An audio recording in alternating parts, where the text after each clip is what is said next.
This podcast is sponsored by valleygivesback.org. What will you be remembered for?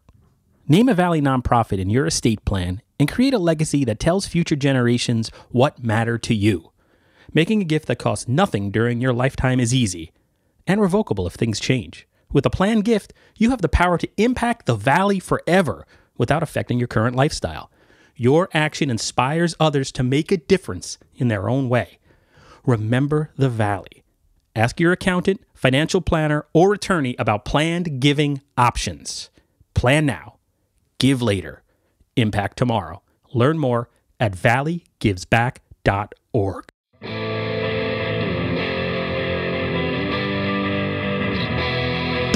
hundreds of years we've brought you the news. For the info we gave you the clues. Owners' profits were always sky high. Changing market now threatens our lives. Post-literation, critical reading, dumbed down nation, signs of inbreeding, TV sucking ideas from our head, public discourse just about dead. We'll ride the dinosaur. Yeah, ride the dinosaur. Hey everybody, I'm Eugene Driscoll. Welcome to Navel Gazing, actually, the Valley Indy Podcast. But this is also the mobile horror companion. Because here's what happened last week. All right, the Valley Indy's down to one person. We had to lay off the other reporter, so it's just me. So sometimes I want to write a story and I run out of time. I can't do it. That's what happened last week. I needed a plumber. I had a leak in my house. So there was a couple of stories I wanted to get to and I couldn't. So now the Valley Indy readers are stuck with this mobile horror podcast about CT cult classics. We're going to be talking about. You guys all look really bored. You guys just want to stop? No, keep going. We're 45 seconds into it. Yeah. You're doing the intro. We're talking about CT Cult Classics, which has another screening coming up in Seymour, Connecticut. If you don't live in Connecticut, Seymour is a town off Route 8 in southern Connecticut. It's this beautiful old theater owned by the Knights of Columbus, where Brian and I saw Artie Lang a couple weeks back. Fire! But let me just look up, and that was Brian Spears. Let me look up the dates for the next screening. Is Seymour where CT Horror Fest was? What town was that? No, that was Danbury. Okay. It's more north and east of Danbury. So Stephen King Night Part 2 is Saturday, February 23rd at the Strand Theater in the aforementioned Seymour, Connecticut. It starts at 7 p.m. It's put on by Larry Dwyer, a past guest of the Mobile Horror Companion. And there's two movies playing this month. Carrie, the Brian De Palma, Stephen King novel classic, and Maximum Overdrive. The Stephen King. Directed by Stephen King. Classic. Stephen King's first, and as of this recording, last directed film. So I thought we would talk about those two movies. So let me go around real quick so anybody who's listening, you can get an idea of who these people are. And I'll just go around the room, starting to my left. We're actually recording this in New Jersey. We're in southern Jersey or mid-Jersey. We're very far from Connecticut. Off of Exit 8. Exit 8 of the This Jersey is Central Turnpike. Jersey. It's Central Jersey. All right. Thanks for that clarification. It does exist. Central does. Jersey It's real. does exist. But that is Mr. Pete Gerner. Hello, Pete. Hi, how's it going? Sitting next to Pete is Mr. Matt Maisto. Hello, everybody. And then next to Matt is making his 17th appearance on Valley Navel Gazing or the Mobile Horror Companion is screenwriter Mr. Joe Greenberg. Hi, everybody. How you doing? And then last and least, Brian Spears. Hello. All right, so now I've adjusted your levels. So now, however you said hello, talk That's that way the the way whole we talk. podcast, or I'm gonna be. All right, we're angry. locked in. No. All right, so let's go. You want to go into Carrie first? I mean, does anybody have a deep love? My theory on Carrie, directed by Brian De Palma from the Stephen King novel. I guess it's the first Stephen King at least commercial big time movie made back in 78, 79, whatever year it was. It was his first book. 76. It was his first book too? Yeah. Okay. Oh, so he had instant success. I mean, it's kind of like, I don't really think of it as a Stephen King movie anymore, but Yeah, I always forget it. starring Sissy Spacek. What do you Yeah. guys think of? Did anybody have any strong impressions or hatred of the movie Carrie? Also John Travolta, Nancy Well- Allen. Nancy Allen. My impression of Carrie is it's a movie where you see it and you know that everybody's going on to do bigger things. Like everybody. It's in that also movie. wasn't it Oscar nominated? It wasn't the Piper Laurie, right? mother and daughter were both Piper Laurie and Piper Laurie's terrible in that. Can we say But that I think now? she wins an She's Oscar. so she was over up the for an top. Oscar. Really? Yeah, I think she got nominated. I could be wrong. She beat Kramer versus Kramer, probably. I was gonna say something. Yeah, never mind. You don't curse. Yeah, exactly. That's why I'm not saying anything. It's also split screen, guys. Man, it's like early De Palma classic. It's man. like De I think Palma- it's a great movie. De Palma yeah. cheesiness where it was still okay to be cheesy. And it's artsy on a studio level movie. Yeah. Like he's definitely, the split screen. That's like awesome at the end of it. Yeah. Which is a lot of stuff he would also use in Blow Up. as I mean, well. it's pretty much used in every movie that Yeah. has sort of success for him. But I think it's but I guess I do always forget that movie because maybe you're right. Like maybe because some of the people went on to bigger and better things. Everybody did in that movie. It's like literally like a movie that I don't ever often think of. No. Great performances in it. I loved everybody in it. The thing that you watching is kind of PJ jarring. Souls. Yeah. Wasn't she a past guest at Oh, yeah. C.T. Horror. Horror Fest? Carrie's prom date, The Greatest American Hero. William Whatever. Catt. William Catt. Oh, And yeah. guys, a little that's right. trivia: the entire movie was cast at the same time as his other little independent movie being made called Star Wars. So basically, that entire cast in Carrie could have been William Catt was up for Luke Skywalker. It was literally filmed at the same casting session. Either you got the part for Star Wars or you got the part for the Carrie. I've Wow. been reading and rereading that Raging Bulls, Easy Rider, Easy Raging Riders. Bulls. Easy Rider, Raging Bulls, which I don't know. A lot of the quotes are unattributed, but I highly recommend. I've read it. That. I've read it, yeah. They all kind of hated each other. They were all on cocaine. Well, they loved each other They all in the hated, beginning. and they hated George Lucas. But they hated because he George was- Lucas and yeah. Steven Spielberg. Or they Right. all made fun Yes. of Steven Spielberg. And Brian De Palma was the auteur of the Yeah. group. Yeah. Like from early on. But do you guys think, like, Pete, Brian De Palma as a filmmaker, is he somebody you admire? Is he like, what are your thoughts on him in general? Well. I can't answer that right now, man. It was him though. He says that Raiders is the best movie ever. Was it him that he turned Raiders? He made it black and white. Didn't he do that whole thing? Was that De Palma that did that? I thought No, it that was wasn't him. Steven Soderbergh. Yeah, that was Soderbergh. Oh that did Jesus! it. See, Yeah. I'm not fit to answer this question right now. All right then. But all right, so 'cause you're can kind edit of that you are answering the question without answering because I feel the same way. I don't really feel like when Brian De Palma makes a movie, I have to go see it, and I haven't felt that way probably since the '80s because I think his peak was the Untouchables. Guys, I The think he's- Untouchables. Then he went camp. I think he's always made camp like almost every other movie Oops, sorry. since his career started. The Untouchables is not camp. No, How dare I you. said every other movie is camp. Okay. But I mean, listen, the guy made some horrible movies, but he's also never like huge hits either. Like I think Blowout's a great movie. Blow Up's a great movie. Yeah. Blowout, yeah. No, Blowout. Blowout, yeah. Yeah, Blowout. Blowout's a great movie. I've never really been able. You know what? to Can I sit interrupt? through it. We're like a film, kind of commentary or whatever podcast that we do here. We're gonna massacre a million titles of actors' names and movies like that. We're totally gonna butcher. But yeah, like Apologize. Blowout's Hereditary. Hereditary. The Yeah. best horror movie of last year, We like the guy made along with The Vitch. What wasn't Double V. Body Double, right? Body Double is like one of my I favorite mean, you're movies talking of all about the time. Untouchables, man. Body Double. I Man. think Body Doubles is a like- great movie, but it's Does it though? Doesn't he have a casting problem though? Who's the lead in Body Double? The dude. It's the guy who Craig looks like- Watson. Yes, Craig Craig Watson. Watson. Yeah. Who Guy never looks went like on Bill to anything Maher. else. It's Craig Watson. I'm not arguing any of Like his putting me in a movie. but there's something a little bit. I think there's some sleaziness about him that I enjoy. Like I think he's a great sleaze director that just happens to make. He got some one of the commercial- critiques that I've always read, I've noticed it's sort of recurring, is that one of the big things about De Palma is that like he's sort of taken Hitchcock and Giallo films from Italy, and he's just doing a rips them Hollywood off. version of that.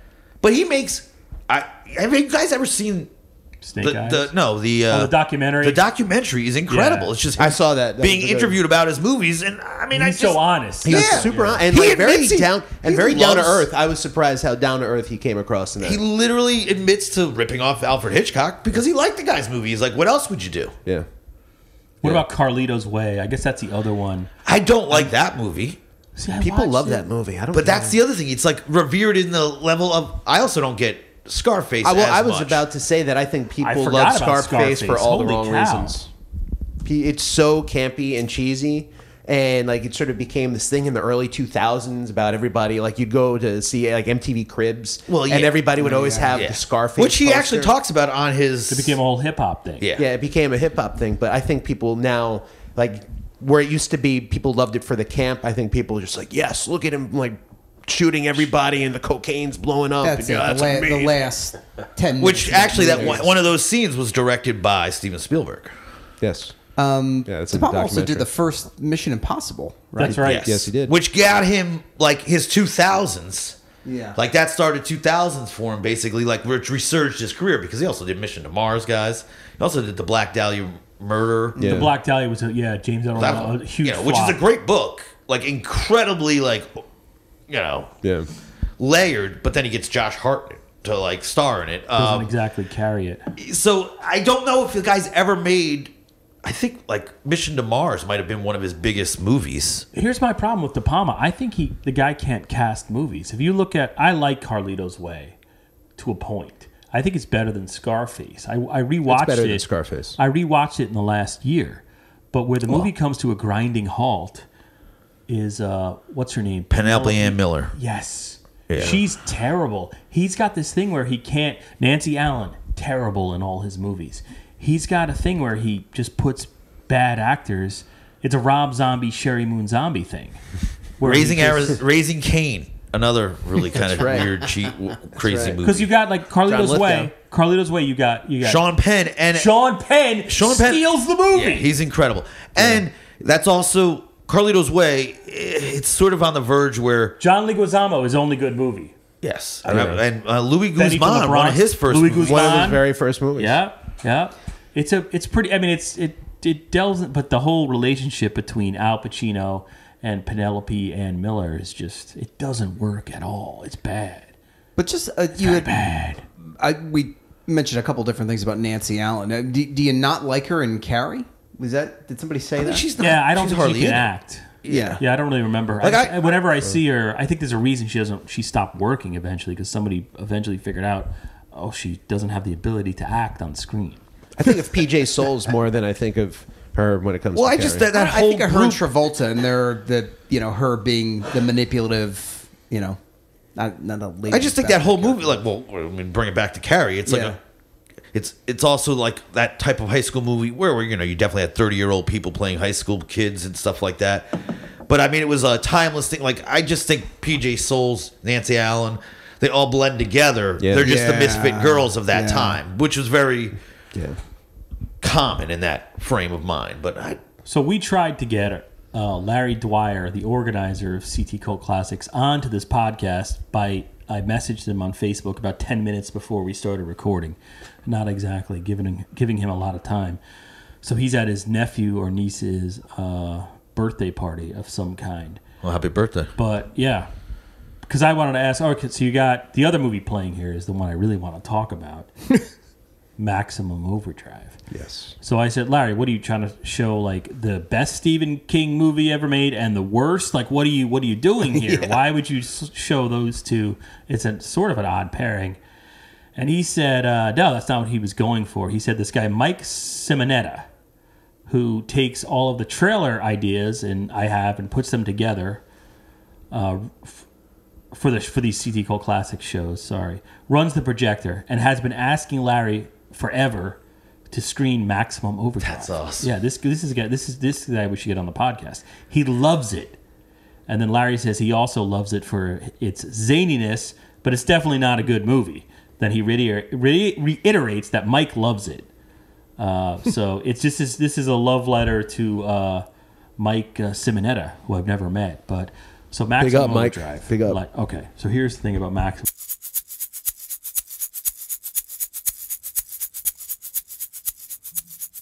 Hey, this is Eugene, most likely interrupting myself to bring you a word from our sponsor, valleygivesback.org. What will you be remembered for? Name a Valley nonprofit in your estate plan and create a legacy that tells future generations what matter to you. Making a gift that costs nothing during your lifetime is easy and revocable if things change. With a planned gift, you have the power to impact the Valley forever without affecting your current lifestyle. Your action inspires others to make a difference in their own way. Remember the Valley. Ask your accountant, financial planner, or attorney about planned giving options. Plan now. Give later. Impact tomorrow. Learn more at valleygivesback.org. Overdrive. A couple of weeks ago, maybe a week ago, it's been on like Stars or one of those. Yeah, it's on Encore, one of those. Yeah. Yeah. Because I literally watched this before. Right, me I was too. talking on our way down here. I literally just, Maximum Overdrive's on. Let me watch this again. So I'm flipping through the channels, and it's that part where I just turn it on, and I realize my mic is low.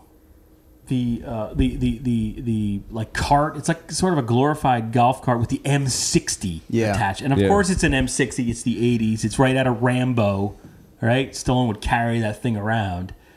And I just turn it on, and all of a sudden it opens fire on the diner truck stop, and just kills all the extras, I guess, like all the people that you didn't really care about up to that part. And then I was just amazed how quickly the other characters overcome this mass murder. They're done. They don't even move. They're like The Walking Dead. They'd spend 3 weeks mourning over the death of someone. They're just over it immediately. And just like joking around within seconds. And that's also the scene where that's the famous scene where I guess the waitress runs out there and says, "We made you!" And then that is a great, where the thing just shoots her. But so if you watch the movie from that point on, it's the best movie ever made. Because from there, they go to this montage where the one of the vehicles communicates with the people it has hostage. And if you've never seen Maximum Overdrive, spoiler alert, it's about trucks and mechanical devices that come to life and decide to destroy certain parts of humanity. Doesn't a lawnmower come to life and start chasing the kid around the yard and stuff? Yeah, it's got like the it's best been a very long cold time opening. since I've seen that. Yeah, it's got a great opening that the movie just proceeds to run away from. It's also one of those movies where somebody actually says the name of the movie in one of the lines of dialogue. Yeah, someone says, "The whole world's gone into Maximum Overdrive." Yes, we have a title. That's awesome. But so the thing communicates with them through Morse code after killing a bunch of them, and then they have to go fill up all the trucks. It calls all the trucks to, Well, can we not also like the truck? Isn't that the Goblin truck? It's the Goblin. It's the Hobgoblin. It's the Green Goblin. Right. Green Goblin. Right. It's just the Green Goblin from Spider-Man. Which, is So- scary enough. I mean, if that thing's outside your house, I'm it's filling definitely gas cool all looking. day. But But, also like- back in the day, that was like the most you could ever hope to see Spider-Man, like anything comic book or Spider-Man related in a movie. I'd love to know what the story, like, what was the licensing? Like, Stan Lee took like $25 and like a shot of Coke for that. Like, what was that? How did that get into the movie? But, all right, so there's the whole montage where they're pouring gas, and what happens... Oh, not pouring, but they're just filling all these trucks that show up, and they become exhausted. Emilio Estevez is like... There's supposed to be this whole tension from them being so tired from pumping gas. And standing in the sun. It's like... I mean, New Jersey, it's still full serve, right? You can't pump your own gas. Correct. Yeah. Are those guys out there like... A really long 8-hour day. Yeah. Really? It's insane. They must be. They must be from Jersey, man. Yep. They're not used to doing all that work. That's right. It's insane. And then I listened to, because then I went and I researched, the movie was so bad I went and researched it, right? And there's been a lot of, I didn't realize this is definitely a cult movie, and there's a whole I want to say it just came out on a special Blu-ray too. Like, it's been... Stephen King himself has acknowledged substance abuse problems, particularly cocaine, interfered with the making of that movie. I'm shocked. That he had no idea, literally. I am shocked. It was- Quote he said, "I had no idea what I was doing." And that's how Stephen King made Maximum Overdrive. Like, the movie is just all... But it's one of those bad movies like Texas Chainsaw Massacre 2, which Joe always champions on this podcast. It's so bad, it's good. Somebody help me out. I think it's like... I mean, come on, dude. It's not bad. It was purposely done. I mean, that's what makes was it purposely done? Chainsaw I don't think or so, but I Maximum think it's Overdrive? Literally, No, Chainsaw 2. Chainsaw 2 is so purposely over the I thought top. you were talking about Chainsaw 2. I think I will Maximum actually Overdrive defend Chainsaw 2. is one of the greatest. Like, it's a movie that could only exist in 1980, which I do believe they have. In the 80s. Same thing with Maximum Overdrive. It can only exist in 86. Yeah, I agree with Which is also, I think, the same year The Wraith also came out. Oh yeah. Which is kind of like, it's different but similar. But come on, dude. AC/DC soundtrack. That's like incredible, dude. I think we were the age. Sync the Pink? We were the age of that Little League kid when that movie came out. Well, and maybe I think you were. I'm a few years older there, buddy. You're 2 years older than me. But anyway, so we were the age of that kid, and Yeah. this is a movie that's for that age. Like, this is a sleepover movie. Mm-hmm. When you're in junior high, maybe first year of high school. If you're watching that movie, that's the most awesome thing that's ever going to happen. Because it's like... Yeah, but was Stephen King thinking that's my target audience? When Stephen he was King directing cut this an ad before that movie came out. It was this really serious ad where Stephen King is like, "I'm Stephen King, and this movie will scare the hell out of you." Which there's nothing scary there's in that nothing movie. scary about it. Yeah. And he's kind of cross-eyed in it. He's just like, is he on coke right there? But that was the ad campaign. The ad campaign was like, "This is the scariest movie ever made." It's also, like, again, I just say this. It's just pure 80s. Yeah. Well, But it's also, let's think about this, guys. It's the 80s. Stephen King was huge. Well, I was about to yeah. say it was But during were any of those movies good? No, but No. it was during an era when you could not say no to Stephen King Exactly. because he was everywhere. He had all the bestsellers. I mean, that was a hell of a run. I mean, you had Carrie, The Shining, Pet Cemetery, Cujo, Christine. Pet Cemetery came after. That wasn't until... I think, But I'm just saying the was whole book, run of the 80s was just this time, and everything was all about excess. So sure, this is what Stephen King wants to do. We're just going to let him do it. And the thing was, which I never knew, it was Dino De Laurentiis. Yes. And it was an entirely pretty much Italian crew on there. I believe So Dino, none of them spoke English. That's They're like, That's yeah, even better. Steven. And there's a great, I think it's on Slash between Film, did one of those Italians, oral cocaine, histories. and AC/DC. Right. Come on, man. This is Friday night. And they're like, what does AC/DC have And to do with Killer any of Trucks. this? He liked them. He won them over high one day, and then that's what, because their music, Well, he also it owns doesn't match what's happening. No, in the not movie. at all. Hell's Bells plays during the gas filling scene. It's like They literally do the soundtrack. He had I think at the time he has his own radio station because he, was zonked out of his mind and Bangor, Maine, and was like, "Hey man, I want my own radio station to play the music I like." So hey, he gets AC/DC. I mean, for his movie. he would actually write quotes. I think it's in Pet Cemetery. There are actually quotes from Ramones songs. Yeah. Yeah. At the beginning of like certain chapters. And then the way that movie ends.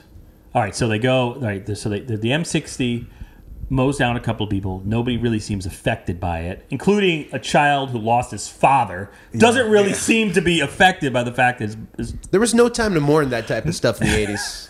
You just had to keep going. And then you wonder, like, okay, why don't the trucks just kill them? What are they keeping them alive for? That's never really explained. Although Emilio Estevez at one point Also, I always explains, thought, like- well, if they drive in here, they'll drop into the basement. Where it was like, well, But also the diner, like there was nothing electronic or anything that could be controlled inside of there. it becomes weird. And then there's that the podcast, How Did This Get Made? And they pointed out Maximum Overdrive, the whole spoiler alert. Their plan at the end is they just suddenly all right, let's go through this sewer pipe that's been there the entire film, but they just suddenly decide to go into it, and then they go to a boat. It's like a Dawn of the Dead remake type ending. The boat has an engine. Like, why would you go? The boat is not going to hurt them in it, so it's very selective as to what attacks them. But by the end of it, there's the whole thing where they're running to the boat, where a 38 special handgun can blow up trucks with one shot. There's all that 80s explosions at the end of it. A guy gets run down for absolutely no reason, and then the kicker of it is the movie just ends. Yeah.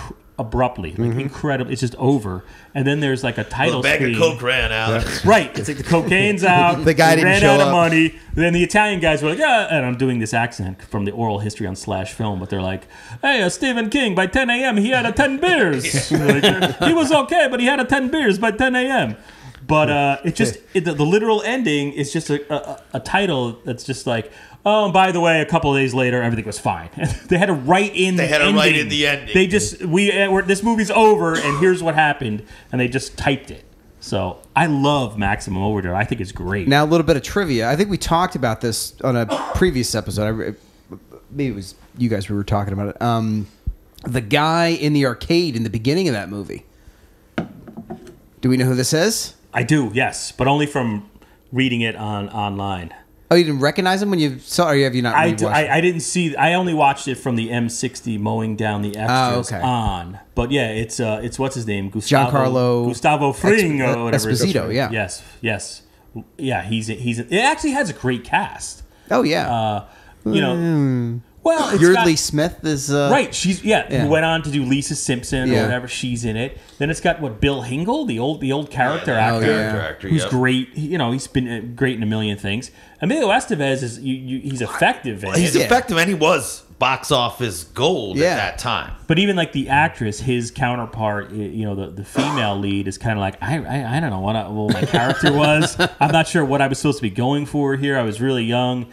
And like she even says, like I knew at a certain point, like, oh, this is going wrong. This movie's not working. But it does have and there's a bunch of other people I'm not even mentioning who are just like in random. It's got a decent cast.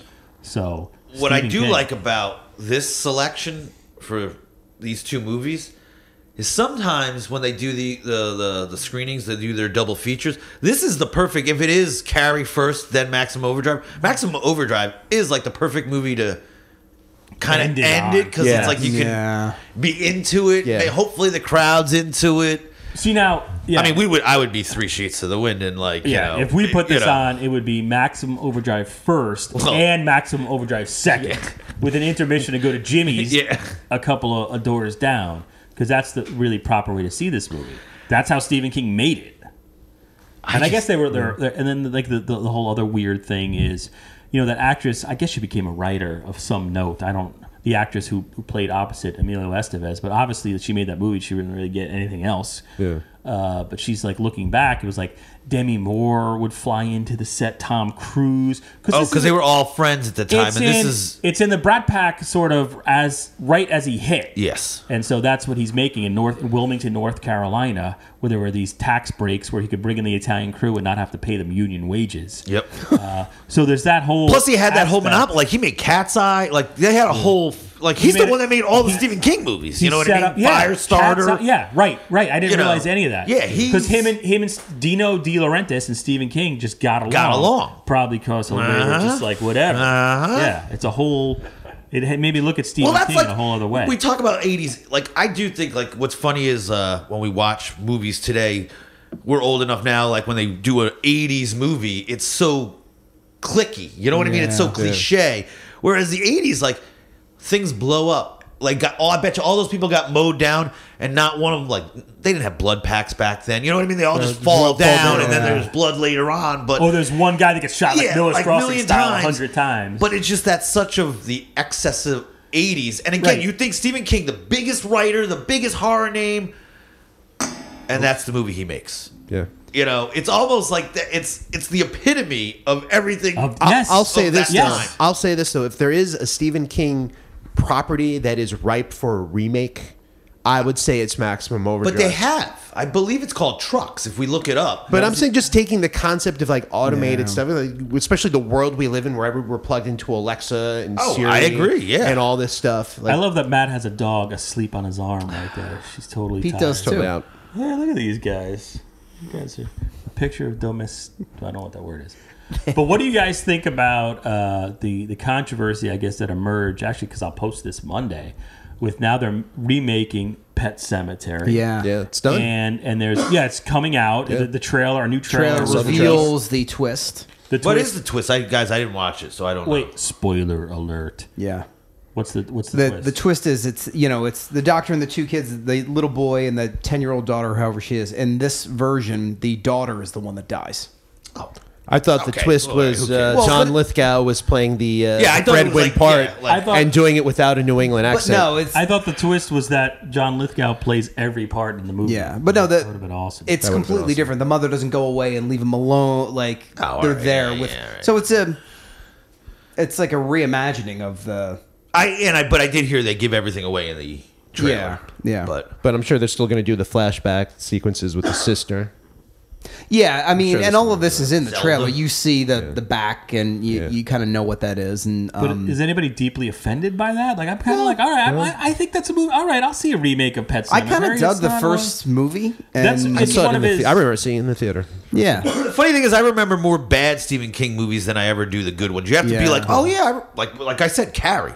That's a great Stephen King movie. If you think of like the lexicon of Stephen King, know what it is, good though? or bad. You know what it is, though? By the time we were old enough to start going to movies Yes. by ourselves or even like watching these on video, the era of the good Stephen King movie was over. And we were now onto like the we were B into the material Dino De and Laurentiis Coke days of, Yeah, where he was just like signing his name over to like whatever could pass as a Stephen King property. Yeah, I put like on. I mean, it really didn't come. His career didn't. Well, not movie wise. It didn't catch on. Do anything good. Good until Shawshank Redemption, if you think about it, or Stand By Me, maybe. And he'd have like one-offs, like because I put Misery. I put on our Facebook page. Remake them all from the 80s. Remake Cat's Eye, Firestarter, later Sleepwalkers. Remake them all. They were bad movies. Yeah, they were really bad. The Dead Zone. Well, somebody pointed out The Dead Zone. And I was like, I don't even think of that as a Stephen King movie from that era. Because that's a great movie. Yeah. But that's David I guess Pete doesn't think so. You don't like The Dead Zone, Pete? I mean, that was a tough watch. Really? What? I don't think it's a particularly great movie, but I could watch it. I could watch it for Christopher Walken. I mean, Christopher Walken just hamming it up. I mean, the first 5 minutes are just brutal to try to get through, man. When did you see it? Like just recently? I watched that. Back in the DVD club days when you pay for one DVD and get 12 for free, and I got a bunch of horror movies, and Dead Zone was one of them. And I'm like, all right, man, everyone's talking about how great this movie is, and blah blah blah, and I popped it in, and wow. When Martin Sheen, when he has a vision of Martin Sheen starting Missiles nuclear are war, flying. that's the best. Yeah, Come on. I think I mean, listen, I don't even remember it that much. I just remembered like just Christopher Walken. I mean, it's a Walken, Cronenberg Canadian, tempoed movie, so it is a slower movie. I'll also say this, having read the book, which I'm sure Scholarly Joe's going to talk about in a few minutes, but it's one of the, while they made huge changes to the book, it's still one of the most faithfully adapted from the source novel, like where it was like a better movie, which is why we don't remember it. We don't remember like the good ones. I forget Misery. I think that movie's pretty good. Oh yeah. Yeah, that's not a bad movie. It's because we all want to watch back some Overdrive. Let's be, that's the whole point. That's the selling point. 20-something years later. So, all right. So, anyway, that was, it's coming up, Stephen King Night 2, Saturday, February 23rd at the Strand Theater in Seymour, Connecticut. If you want tickets, search CT Cult Classics on Facebook. And I'm just reading Larry's email again. The reason he's playing Carrie is not because it's like the best Stephen King or the most well-known or the first movie. He just says, because John Travolta, of course. Which is a whole other episode. Then he says about Maximum Overdrive. Plus, I love to see a sports coach murdered via soda machine. And we all do. We all do. With a can of soda. Yeah. So anyway, for Navel Gazing and the Mobile Horror Companion, my name is Brian Spears. And I will see you next week. For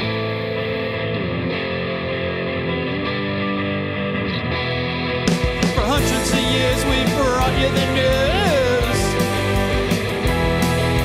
Printed the info, we gave you the clues. Owners' profits were always sky high. Changing market now threatens our lives. Post-literation, critical reading, dumbed down nation, signs have been breeding. TV sucking ideas from our head. Public discourse just about dead. We'll ride the dinosaur.